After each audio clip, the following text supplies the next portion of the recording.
Okay, I'm going to be doing a little video here talking about some hardbait fishing options for tuna, both bluefin and yellowfin, to get away from the classic popper that everybody's been fishing over the last few years. While these are still working great, they're not really the hot bait every day anymore because a lot of these fish are keyed in on small anchovies and you're just not getting bites on these bigger baits. So I'm going to start from small to big and cover some of the different techniques and rods we'll use for these things. This has been a hot bait here the last few weeks is the yo-zuri hydro pencil. This is a sardine color.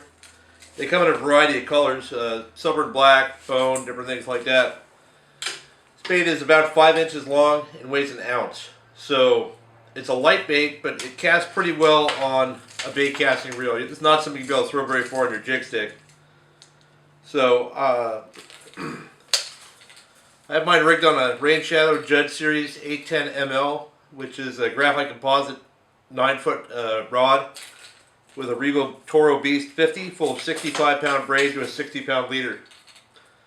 This rod and combo is best suited for fish under 50 pounds, but over the weekend Jimmy got one on this exact rod and reel that probably weighed between 80 and 85 pounds. It took a while to get it in, but it's plenty of rod for it. I would recommend throwing this on a sport boat for anything over 50 pounds because your fellow passengers probably won't be too happy waiting for you if it takes a while to get it in.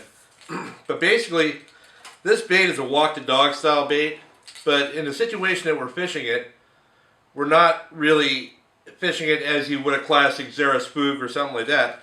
We're trying to cast this bait into a boiling area of boiling fish, and if you can get it into the boils, you can almost just let it sit there and these fish will just come up and eat it. And if they're not, I like to use a snapping rod movement, short snap, pick up the slack, short snap, pick up the slack, to move it 2 or 3, maybe 1 to 2 feet at a time through the boiling fish. If I get to the edge of the boiling fish and nothing has hit the lure yet, I will burn it straight back to the boat as fast as I can. And that lure is skipping out of there on the surface. We'll have these fish come out and chase it down and bite it. And I mean, nothing completely out of the water on it. No problem at all. But again, yeah, just not a great bait for throwing if you just see breezers or open water fish. But if you're casting the foamers right now, yellowfin or bluefin, this is really a hot ticket. A similar bait that's been pretty good for these situations is actually a little bit more versatile. Would be like the Lucky Crab or the yo-zuri Hydro Minnow long cast. And this is a 170 size. It comes in a smaller size as well. These baits from fish kind of the same way. Look a lot like an anchovy from the bottom, which is what the fish are seeing. Cast into a foamer, sweep the rod, pick up your slack, sweep the rod, pick up your slack. And you can actually fish this bait in open water this way as well. It's going to run down a few feet and pause and kind of float back up. And you can get bites on fish that you see breathing or feeding below the surface, or just fish that are on like whales or things like that where the fish are spread out. You can fish that through an area and get some bites on that. That's also fished on your lighter bass rod. Here I am making my normal mess. A slightly heavier bait that has a slightly different action as well would be the Rapala Subwalker. This is a size 15. These lures come with really light hooks because they're made for fresh water, which you have to swap out with heavy-duty rings and heavy-duty hooks. I even upsized the hook to a 3.0 4X treble by owner, and I think it's a 100 and something pound split ring. This is a small bait that's made for, like I said, freshwater fishing, but it's very durable. And we've caught multiple. This bait right here has caught 5 or 6 bluefin from like 50 to 100 pounds. That's still in good shape. It's an inexpensive bait, but it holds up well. You know, we haven't caught a 200 pounder on it yet, but we've hooked a couple and had the line break before the bait did. I'm fishing this on a Rain Shadow RCLB 80M, which is an 8-foot graphite composite rod, and a Penn Fathom 25 narrow, full of 80-pound braid with a 80-pound fluorocarbon leader. This bait casts fine on this. You'd have trouble casting on anything heavier. You don't need to cast on anything lighter. The thing about the Subwalker is it swims really bad, and especially with these big hooks on it. But for whatever reason, tuna really like the lousy action, for lack of a better description. When I'm fishing this bait, I'll make a long cast if the fish are out. If you're fishing in a foamer, you would fish it the same way as you would the other bait. And actually, the hydropets would be a better bet in that situation. But if you got fish that are breathing or they're just puddling, this bait, make a long cast and use a sharp sweep of the rod, long sweep, pick up the slack, long sweep, pick up the slack. That bait will run down, pause, float back up slightly, run the other direction.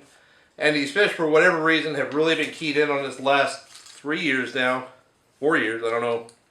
Ever since these bluefin showed up, this has been the most productive lure when the fish are not up foaming. And when you get one and you start casting it and fishing it, and you'll realize it really doesn't swim. So you got to do that long sweep of the rod, that just jerk it to the side and jerk it to the side. There's something about that erratic action, and it'll run probably 2 or 3 feet deep.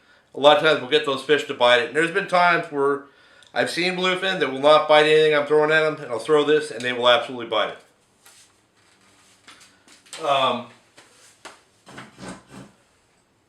Now we're going to start going into the popper type of things. And like I said, these big poppers aren't really working necessarily anymore. They are, but not every day and not as good as they were. So, I'm taking my mess here. This is a yo-zuri poppers, and they are the large size and a slightly smaller size. I don't know exactly what the numbers are on these. I don't have the packaging right here. But these are your classic poppers that are going to be, you can throw them into foamers if they're biting nose, or actually fish them through freezing fish. And like with anything else, these things, you're just making a long cast, and you're pulling it, making it pop, picking up your slack, pulling it, making it pop, picking up your slack. You're not fishing particularly fast. You want to just chug, pause, chug, pause. The problem with that is it creates a lot of slack line on your reel, because you're winding up basically slack line when you do it. So you see these guys that go out and a big foamer will come up, they run up to the mouth, they're popper, pow, and they get a big backlash or step lure off. That's because they're not taking care of their line while they're doing that. So one of the things that I'll do when I'm fishing a popper, or any bait that I'm doing a jerking and stopping retrieve on, is I will pinch the line between my fingers while I'm winding and guiding to keep it tight. And every 5th or 6th cast, I will bomb a cast out and just hold it and wind it straight back to the boat, instead of popping it to get the line packed under tight again. So that's the basic popper action. There's another type of popper, and they also come in smaller sizes as well. These are maybe yellowfin size, or I'm sure the bluefin would have eaten these on Saturday, but I didn't have one tied on.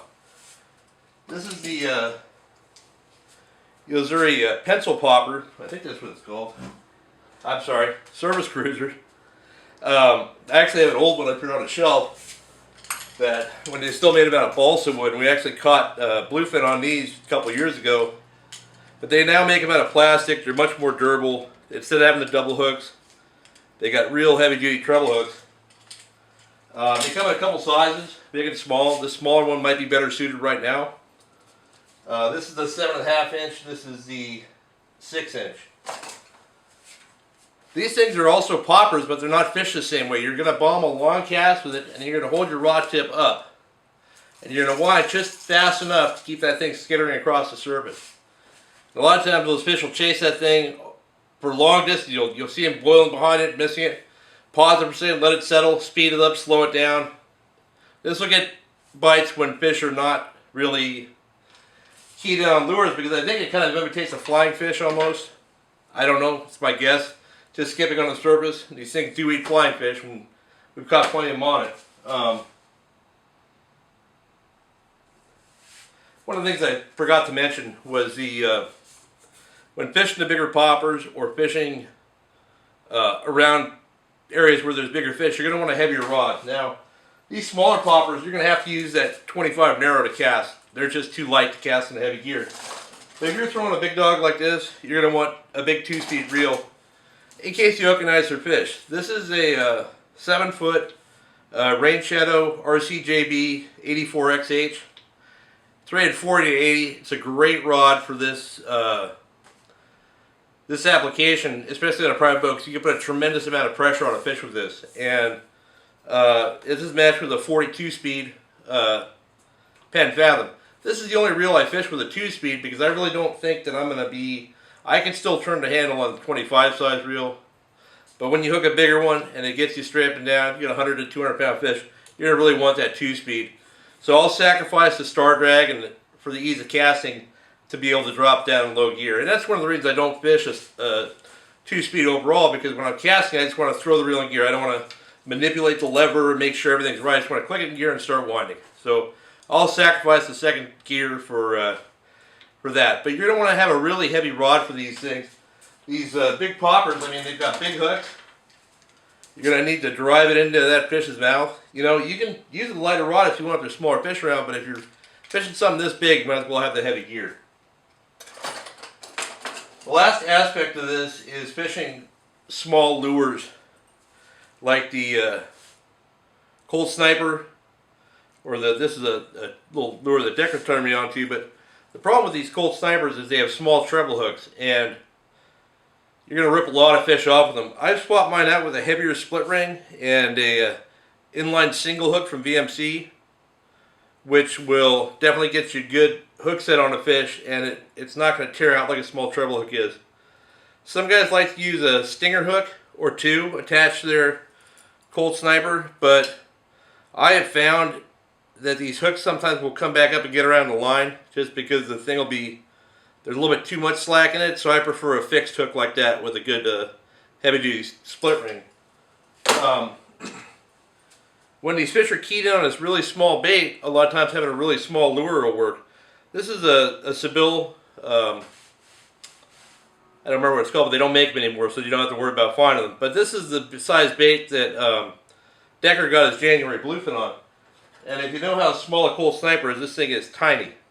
But you can still cast it, it's heavy enough to cast. But what we did here instead of the inline single is we used an Aki twist hook by Owner, which will also give you a good hook set on that type of thing. When fishing these smaller lures like this is not the rod you're fishing on probably, you're going to cast it out into where the fish are foaming. That's a 100% a foamer lure. Cast out to where the fish are foaming. The second it hits the water, put your reel in gear, give it a few quick jerks, or a few quick turns to handle, and then let it drop on a slack line. A few quick turns to handle, let it drop on a slack line. This will look like a dying bait fish falling through the thing, the foamer, and a lot of times fish that are underneath it will see that and come up and eat it. Also, if the fish are really just mowing through the bait, they just swim through with their mouths open, and that'll just be, they won't even notice they've eaten that thing. So that is a good option. And once you get past the foamer with your lure, and any of these lures really, don't continue to try and present the lure. Just wind it back to the boat, because a lot of times speeding that bait up and getting it out of that foam area will be enough to get those fish to bite. So I think that pretty much covers it. Don't be afraid to throw the hard baits other than poppers. We haven't caught a popper fish yet this year. And try different things. You know, try different retrieves. Try some of the diving baits, like this Hydro Minnow. Last year we caught Dorado on it, Yellowfin, Bluefin. I think I even got a yellowtail on it. Present it. Actually give it some action. It's a good swimming lure. And you can actually entice a fish to bite rather than just having them swim by and eat it like they would. It's something you cast into a foamer. So whatever the case, try some new things, have some fun. Good luck.